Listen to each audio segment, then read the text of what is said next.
সাদিয়া, এই মুহূর্তে আমি আছি ঢাকেশ্বরী পূজা মন্দিরে এবং এই পূজা মণ্ডপে কিন্তু সকাল থেকেই যে নবমীর বিহিত পুজো সেটা কিন্তু এখনও চলছে এবং এটা আমরা জানি যে 9টা থেকে শুরু হয়ে 10টা 56-তে শেষ হওয়ার কথা ছিল, তবে 11টার মধ্যেই কিন্তু পুষ্পাঞ্জলি দেওয়া হবে।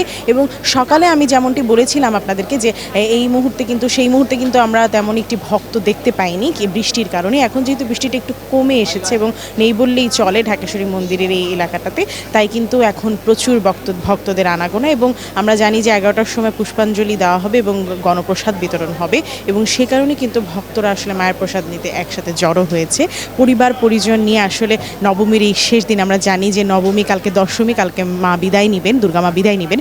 সেক্ষেত্রে কিন্তু যতটুকু সময় পাচ্ছেন তারা পরিবার পরিজন নিয়ে আনন্দ করে নিতে চাচ্ছেন।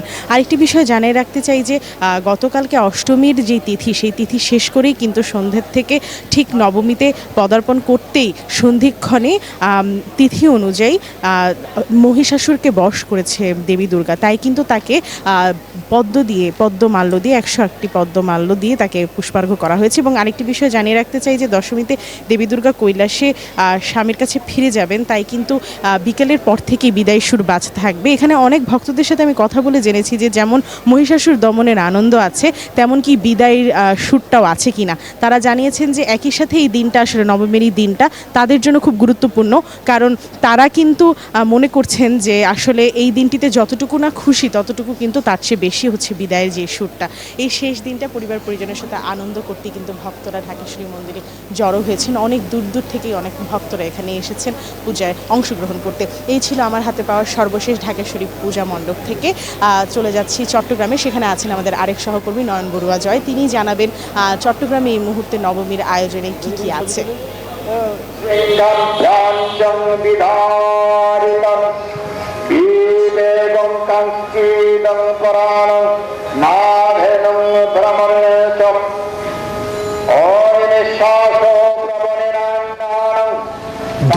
ধন্যবাদ প্রমা আপনাকে। আপনি যেমন তার ঢাকেশ্বরী মন্দিরের পুজোর খবর জানিয়েছেন, তেমনিভাবে কিন্তু আমরা দেখতে পাচ্ছি বন্দরনগরী চট্টগ্রামেও নানা আয়োজনের মধ্য দিয়ে সনাতন ধর্মাবলম্বীদের সবচেয়ে বড় ধর্মীয় উৎসব শারদীয় দুর্গোৎসবের আজকে নবমীর যে পুজো, সেখানে পূজার্থীদের ভিড় অনেক বেড়েছে, উদযাপন হচ্ছে আনন্দঘন পরিবেশের মধ্য দিয়ে। আমরা সকাল থেকে মণ্ডপে কিন্তু ডাকের আওয়াজ শোনা যাচ্ছে, চণ্ডীপাঠ হচ্ছে, একই সাথে পুজোর কার্যক্রম কিন্তু তারা শুরু করেছে। সকাল থেকে পূজার্থীরা আসতে শুরু করেছেন নবমীর পুজোতে অংশ নিতে।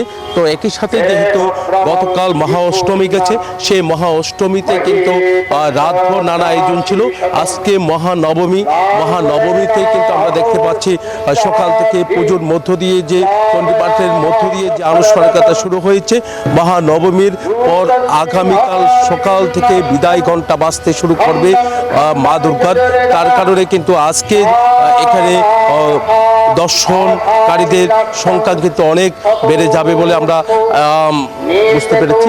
তো এখানে যারা আইন শৃঙ্খলা বাহিনী আছেন তারা কিন্তু সতর্ক অবস্থানে আছেন। পুলিশ র্যাবের পাশাপাশি আমরা দেখতে পাচ্ছি বিভিন্ন জায়গায় টহল অব্যাহত রেখেছেন সেনাবাহিনী, বিজিবি, নৌবাহিনী সহ অন্যান্য বাহিনীও। সব মিলে বলা যায় শান্তিপূর্ণভাবে এখনো পর্যন্ত পুজোর যে আয়োজন, সেই আয়োজনটি কিন্তু শান্তিপূর্ণভাবে অনুষ্ঠিত হচ্ছে। আগামীকাল দশমীর মধ্য দিয়ে শারদীয় দুর্গোৎসবের মহাসমাপ্তি হবে বলে মনে হবে। তার কারণে কিন্তু চট্টগ্রাম সিটি কর্পোরেশন যেখানে বিসর্জন দেবে, সেই জায়গাগুলো কিন্তু তারা আগে ভাগে কিন্তু নির্ধারিত করে রেখেছেন। তো এই ছিল আমার এখানকার সর্বশেষ। ফিরে যাচ্ছে আমার সহকর্মী, অপেক্ষা করছেন বরিশালের মিররের কাছে। জয়, আপনি যেমনটা জানাচ্ছিলেন চট্টগ্রামে যে নবমীর যে পূজা, সেটির নানা আয়োজনের কথা বলেছেন। আমরা আছি বরিশালেও কিন্তু মহানবমীর যে বিহিত পূজা সেটি শুরু হয়েছে। আমরা লক্ষ্য করছি যে এই মহানবমীর যে পূজা, তার মধ্য দিয়েই নবমীর যে পূজা এবং সেই পূজার অঞ্জলি গ্রহণ এবং প্রসাদ বিতরণ সবই শুরু হয়। আমরা এই মুহূর্তে যে মন্দিরটিতে আছে, এটি জগন্নাথ দেবের মন্দির, সেখানে কিন্তু এটা শুরু হয়েছে। এবং আমরা যেমনটা জানি যে মূলত কৈলাস থেকে যে দুর্গা এসেছেন, তিনি কিন্তু অর্থাৎ এই মহানবমীর একটি মাহাত্ম্য আছে। অর্থাৎ মহানবমীর দিনেই মূল যে পূজার যে আরাধনা সেটিও কিন্তু নবমীকে ঘিরে। আবার নবমী এবং দশমীর যে সন্ধিক্ষণ সেটার সঙ্গে সঙ্গে কিন্তু ভক্তদের মনে বিষাদের ছায়া নেমে আসে, অর্থাৎ এরপরই দশমীর তিথিতেই মূলত দেবী দুর্গার যে বিসর্জনের পালা শুরু হবে, সে কারণে বিষাদের ছায়া নেমে আসে ভক্তদের মনে।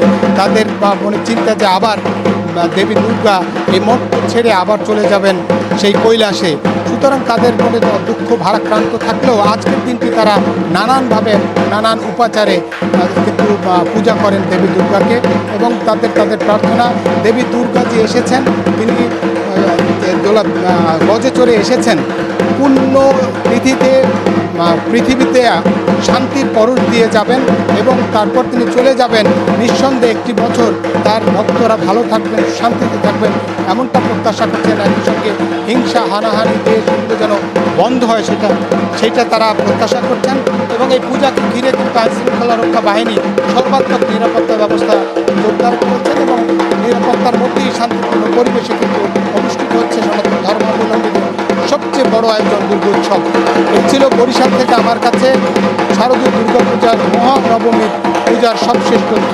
একই তথ্য জানতে যাব ময়মনসিংহে, সেখানে আছেন আমাদের এক সহকর্মী, তিনি জানাবেন ময়মনসিংহে কী কী আয়োজনে চলছে এই নবমীর আয়োজন। ধন্যবাদ মিরন। আসলে মহানবমীর এই দিনে কিছুটা কিন্তু বাড়ছে যাচ্ছে বৃষ্টি, এবং সেই বৃষ্টির কারণে কিন্তু আমরা দেখতে পেয়েছি সকাল থেকে ভক্তদের কিন্তু আনাগোনা কম, যদিও বৃষ্টি কিছুক্ষণ আগে কমতে শুরু করেছে, এবং কমার পরপরই কিন্তু যে সনাতন ধর্মাবলম্বীদের যা ভক্ত যারা আছেন তারা কিন্তু মন্দিরে মন্দিরে যাচ্ছেন এবং পূজা মণ্ডপগুলোতে গিয়ে প্রার্থনা করছেন।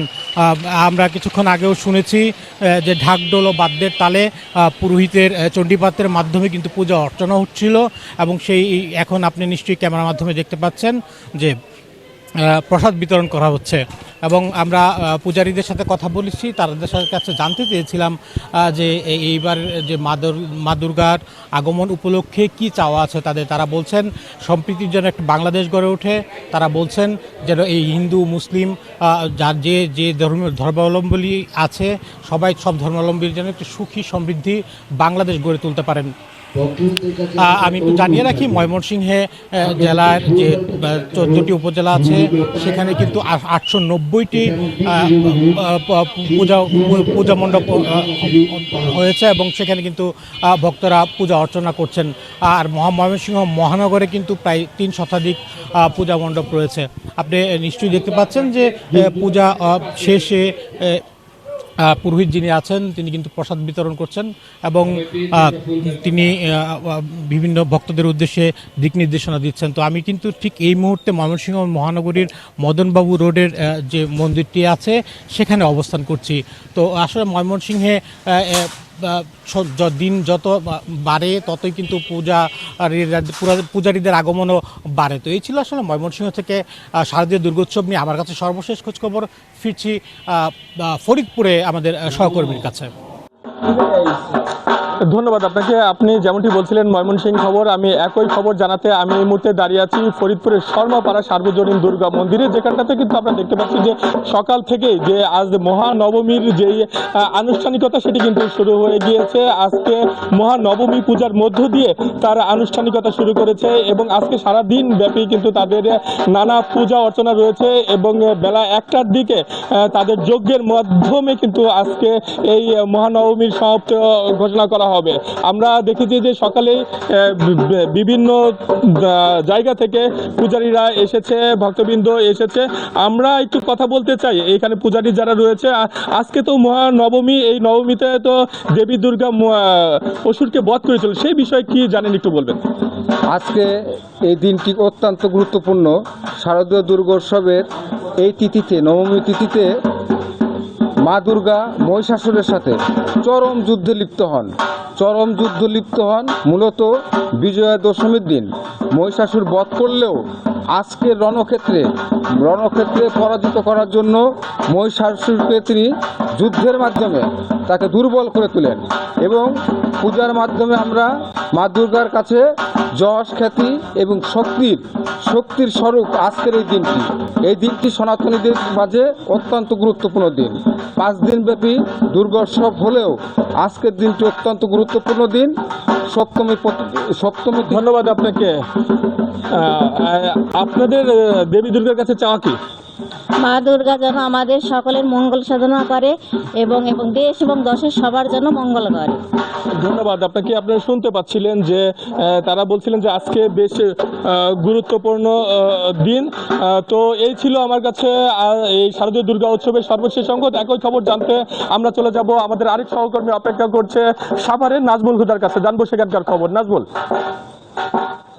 যেমনটি ফরিদপুর থেকে জানাচ্ছিলেন, সর্বশেষ এই মুহূর্তে রয়েছে আমি সাভারের মধ্যপাড়া এলাকায় এবং আপনারা জানেন যে মা দুর্গাকে যে পূজা, সেই পূজা কিন্তু এখন চলছে এবং নবমীর যে পূজা, এই পূজাকে ঘিরে আপনারা যদি দেখায় যে এখানকার এখন যে পূজা মণ্ডপগুলোতে পুরোহিত কিন্তু যে পূজা অর্চনা করছেন এবং সেটাই কিন্তু আমরা যদি আপনাদের দেখানোর চেষ্টা করব।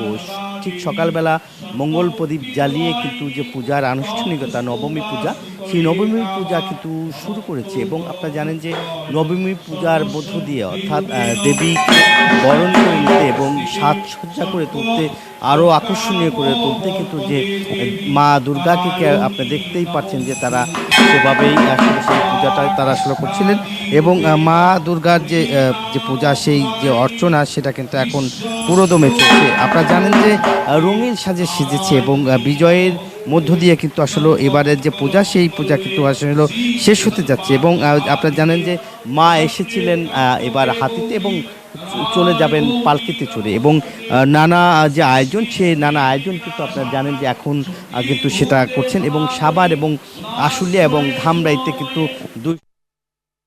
বান্ডেল থাকলে প্রতি সেনমানিতে টাকা বাঁচবে। বিকাশ সেনমানি বান্ডেল কিনে জিতুন প্রতি লেনদেনে।